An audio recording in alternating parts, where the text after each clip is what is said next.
Hello friends, দেখো এইগুলো অ্যাডেনিয়ামগুলোকে সব আমি স্প্রিড তোমার ফাঙ্গিসাইড লাগিয়ে শুকিয়ে রেখেছি। কালকে শোকাচ্ছে এখন মোটামুটি। আজকে বৃহস্পতিবার তো, আজকে থেকে দিয়েছি বৃহস্পতি, শুক্র, শনি, রবি, সোম, মঙ্গলবার দিনকে এগুলোকে সব টবে বসাবো।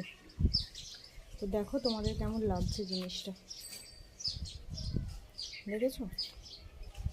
আর এইগুলো তার আগে যখন গাছটা আসে তখন স্প্রিডে একটা বালতির মধ্যে গুলে মোটামুটি আমি 4-5 ঘন্টা ডুবিয়ে রেখেছিলাম। তারপর সেটাকে আমি দুপুরে করেছি, ওটা বিকেলে 4টের সময়, 4:30-র সময়।